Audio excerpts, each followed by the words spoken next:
Okay, it's 7 o'clock and I'm off to work. And today I'm recording a show for you. And I'm also including a submission from my good friend JD. Today I'm going into work on my pushbike. But while I get ready for that journey, I will let you listen to JD's submission.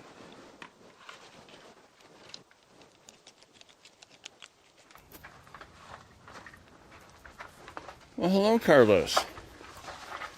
This is your friend Jim from South Central PA, out in the middle of a walk with the lovely Miss Reagan, a.k.a. the Wonder Pooch. We are by a house I refer to as the farmhouse on Breakfast Meat Boulevard. And we're walking back home at this point. It's a lovely morning here in PA. Cloudless skies. We've got a big high pressure over our heads again today. I think we're going for a high in the mid 70s today. So like 74, 75, something around there. But the real weather news is that this morning it was 47 degrees. So rather chilly for this time of year. In fact, I was underneath the trees on the way out. I could actually see my breath as I exhaled. So I don't remember the last time that I was able to do that, but it definitely wasn't in August, July, June, or May. So it was probably all the way back at least in April, the last time I was able to do that. So pretty chilly. You got something there, girl? This, of course, is our dog walk, so we may have to make a couple of stops here and there. But if you own a dog, you get it. And if you don't, well, too bad. Dogs are cool. So, anyway, since you were nice enough to send me a submission at the end of last week, I figure I will return the favor and send you one so we can continue our intercontinental or maybe even cross-continental discussion via podcast submissions. So there you go. Wasn't expecting your submission to show up in an episode that has the name The Underwear Tree, since your submission had nothing to do with that, but that's one of the fun things with recording on the fly, aka guerrilla podcasting. You never know what's going to happen. You know, it's a very Forrest Gump kind of a box of chocolates thing, right? You never know what you're going to get. And all of a sudden, you're just out there for a walk, and you look up and go, is that underwear on that tree? And your name just showed up for that podcast. So kind of the way it works sometimes. But let's see. What else of note this week? Well, the big thing of note this week out here, of course, is we have folks arriving probably on Friday, maybe even on Thursday, definitely on Friday, for the Bird in Hand Half Marathon, which will be one county to the east of me, in lovely Lancaster County, which, of course, yes, we pronounce it just like the English. We don't say Lancaster like an American would. No, we say Lancaster because it was named by the British, so we just kind of kept that. So they're coming this weekend. We are definitely going to be 8 to 10 degrees cooler than we normally should be. We should normally be into the low 80s this time of year. So, 82, 83, what we should be at. But, we're topping out at like 74, 75. So definitely going to be cooler, which is good for our folks coming to run. But right now, our weather folk they're saying we're going to get about a half inch of rain on Saturday. So Saturday right now looks like it may be soggy for the Bird in Hand half marathon. So the only good news with that forecast is that it's Wednesday, the race is Saturday, and our weather folk have had a really poor accuracy level this year. They've been wrong quite a lot this year, so hopefully their record will continue for our folks coming. And, either whatever rain we get will either happen before the race or after the race. And our friends will be able to get in 13.1 on Saturday morning without getting soaked. And our friends who are going to be running the 5K, which happens on Friday evening, will also be able to get in their 3.1 without getting soaked. So, best wishes for all of them. But that's going to be the end of this recording. I'll send this off to you from South Central PA, where oddly my hands are slightly chilly this morning. This is Jim, the lovely Miss Reagan, aka the Wonder Pooch, saying, have a pleasant day.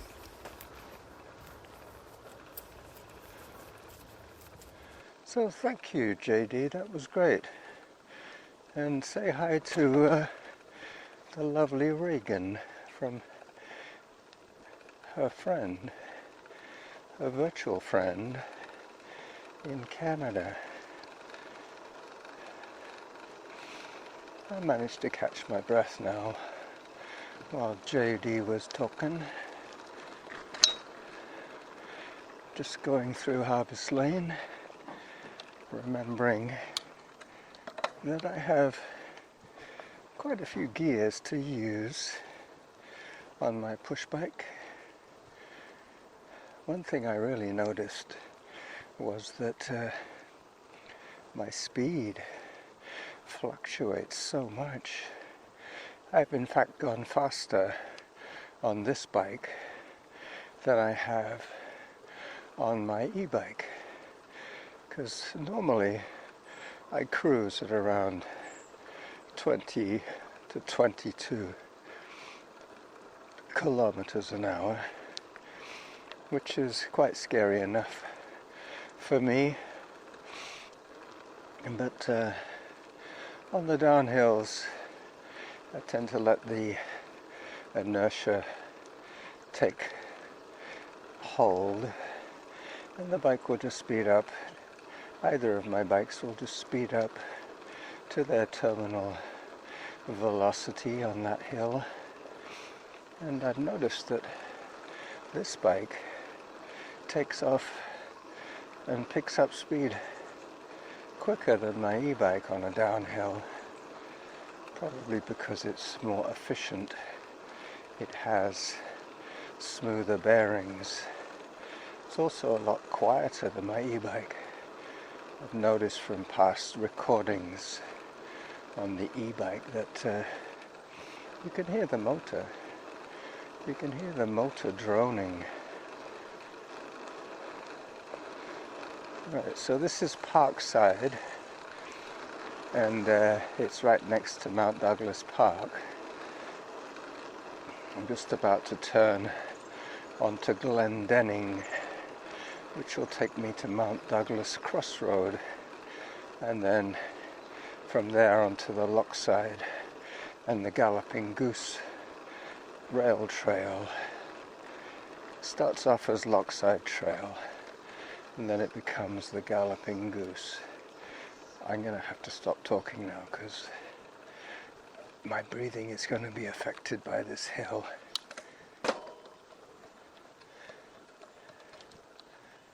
As I change gear, that's the easiest one I have. But now I'm doing about 3 kilometers an hour. That would never happen on an e-bike. It ranges for me between let's say 15 and 22. That's the point spread on the e-bike. On the manual, on the regular push bike, it can range from 3 kilometers an hour to 53 kilometers an hour, depending on the downhill. Yesterday I went for a 10-mile ride, and I noticed that I was burning calories a lot quicker than on the e-bike.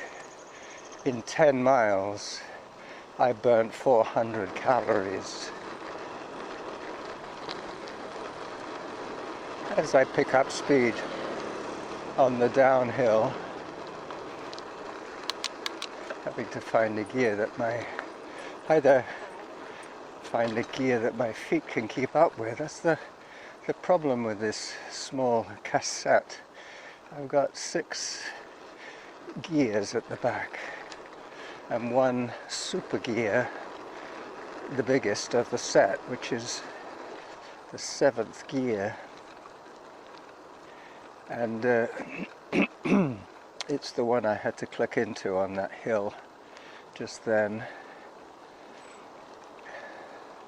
It does have 3 chain rings,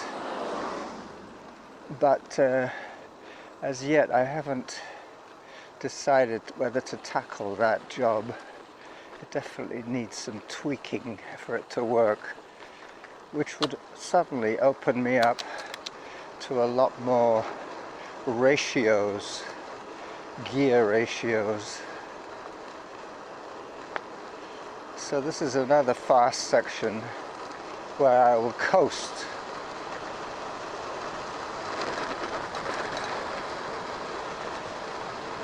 And let the bike take speed.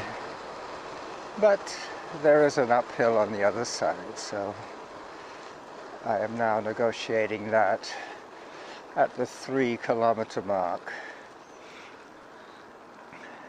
Today I'm having to go slightly further than my usual route to work because I want to do 300 calories each way today. So 300 going in.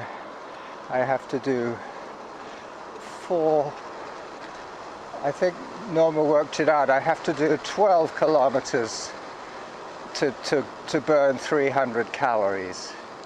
So that is the plan for this morning, 12 kilometers. So I've had to extend my usual route to work by 2 kilometers as I cross Blenkinsop Road.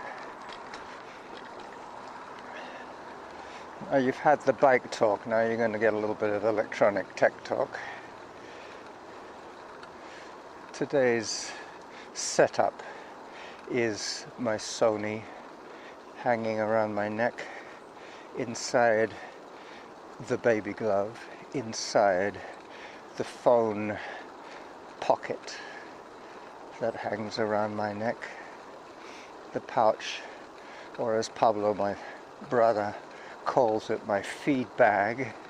That's what it looks like, you know, the feed bags that they used to put on the horses when they were parked in their stalls. They would give them a feed bag hanging around their neck. Here comes a guy on one of those one wheels as he zooms by me in the opposite direction. Zone 2. Yep, I should hear the halfway to my goal reminder from Samantha.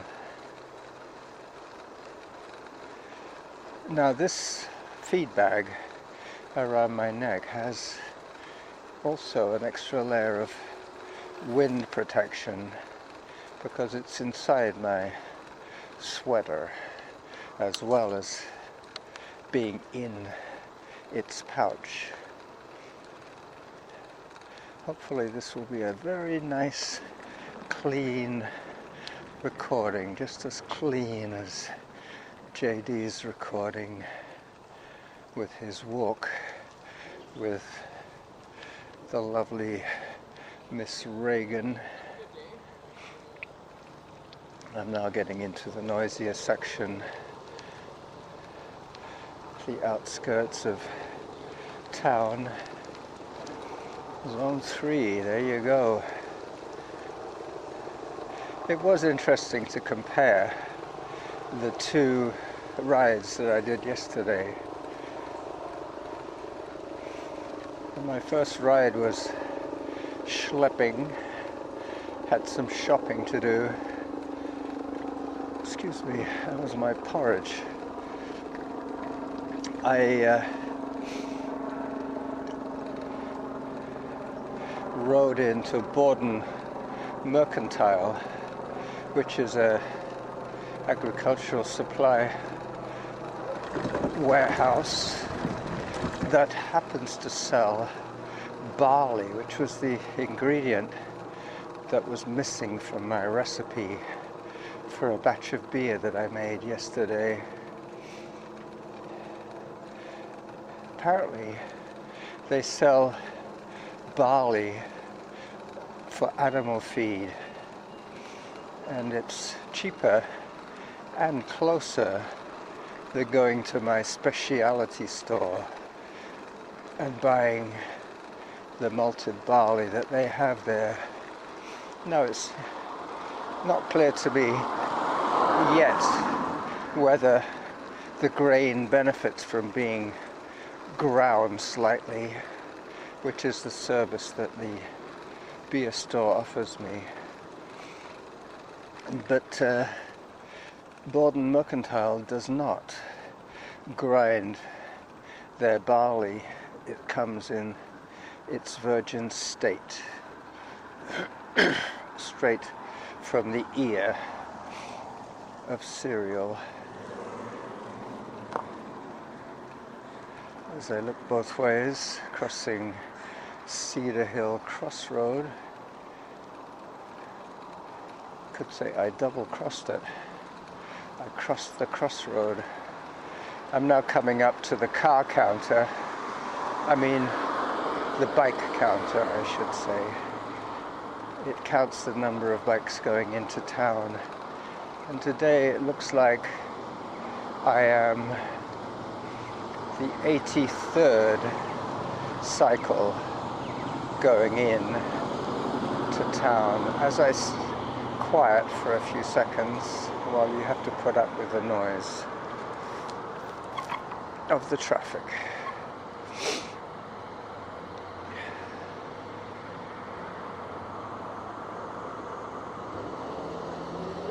All right, we're on our way. This is one of the busier cross streets of Victoria, but at 7:18 in the morning it's not terribly busy. Mind you, it does build up pretty quick. A lot of people have to be at work at 8 o'clock, so that's what I'm seeing now, the 8 o'clock shuffle. A little bit early for the 8 o'clock shuffle, that's why it's not that busy. As I approach the bottle bank. But I don't know if you've ever noticed this syndrome, but whatever car you drive, or whatever vehicle you happen to be driving, you tend to see more of the same when you're out and about. It's like the old VW syndrome. If you drive a VW, all you see is VWs everywhere. Okay, I'm going to risk this crossing.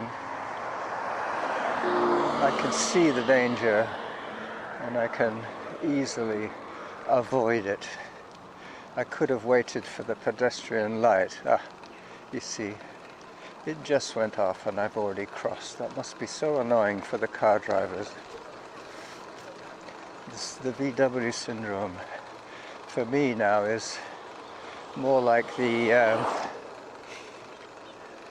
pushbike syndrome. Now all I'm seeing is, other than these one-wheel electric skateboards, I'm seeing more pushbikes.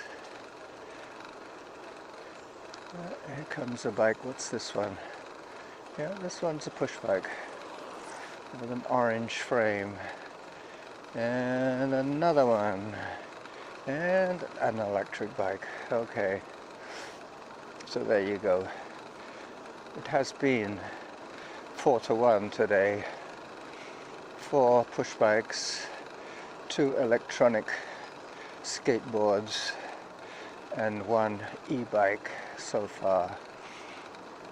And I'm just about to go over one of these beautiful trestle bridges. 20 minutes into my workout. Let's have a look at the real time. 7:21. Now that's handy. So 20 minutes. I started pretty much at 7 o'clock. So I reckon I've got 20 minutes of audio so far.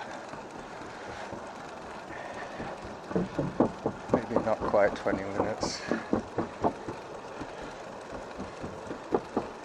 Eventually, when I get the word from Perry as to how much he wants for this bike, then I will start tinkering with it. I have already purchased 2 small items of safety. One small bell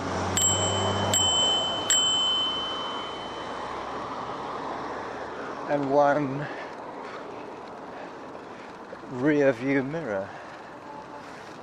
Now, if Perry tells me that he wants $150 for this bike, I will probably say, I'm sorry, that's more than I want to pay. Bearing in mind, I'm probably going to have to pay another $100 to have it set up the way I want it. Either fix the front changer or remove it altogether and get a more conventional single chainring. One of the old school single ring. Hi. Because in this bike the criteria is weight. Once again, like for running, it's to do with the power to weight ratio. Here comes an e-bike.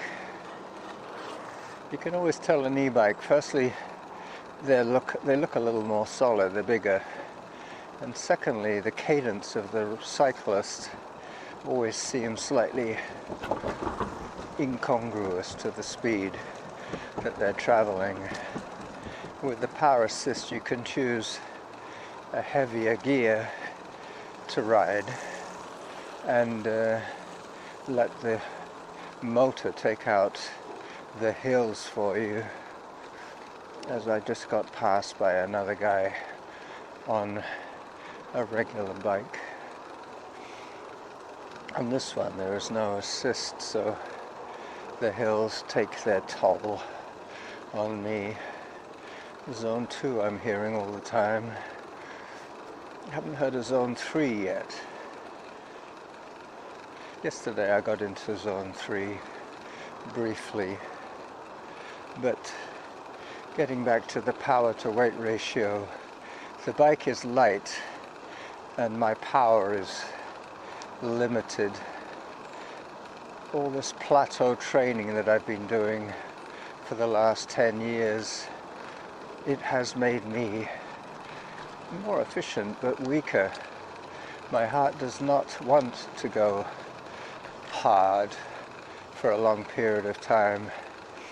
I've been used to taking my Zone 3 breaks, which is good in the long term because I am planning to be running when I'm 90, which is only, what is it now, 17 years away.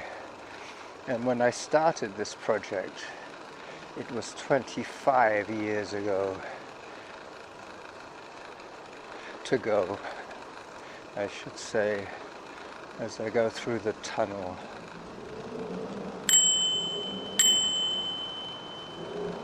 Guy with headphones. Gave him a bell in case he couldn't hear me. Alright, so I'm just about to cross the switch bridge, which is where there used to be a set of points, I guess not points, but level crossing. The railroad that I'm on now, the rail trail, which is now what I am on, crossed Douglas Street, which is the main drag that takes you into downtown. As I work my way up this pedestrian bridge that they constructed when they took out the railway, no need to have a bridge if the railway takes preference. The road people have to wait for the trains to go across. But that was back in the 19-somethings. I'm now flying over Douglas Street, just about to make the descent on the other side of the switch bridge as I stop pedaling and try and aim myself between two steel bollards. Oh yeah, I'm probably doing 55 kilometers an hour right now, completely out of gear. There you go, I finally found a gear that I can keep up with.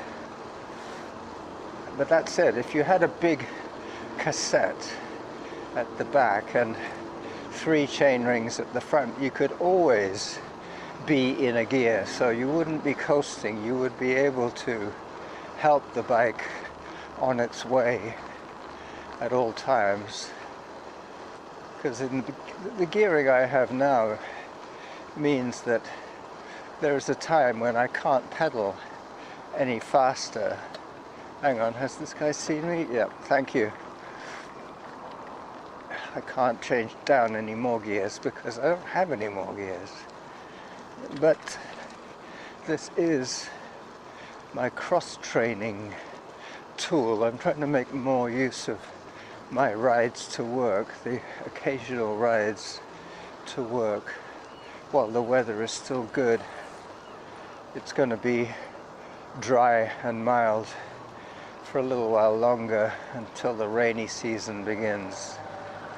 As I approach the half-hour mark and as my progress becomes more and more noisy, I will take this opportunity to say goodbye to you. Just before the switch bridge crossing Duplin Road, just before the Selkirk trestle, I should say, as I concentrate on avoiding hitting too many people. Back behind. Hello.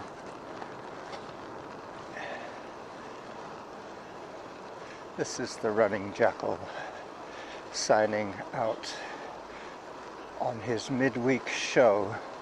I will have to do some, oh, there goes an e-bike. I'll have to do some editing when I get home to splice in Jim's contribution, which you have heard. Bye-bye. Oh, Zone 3, how about that?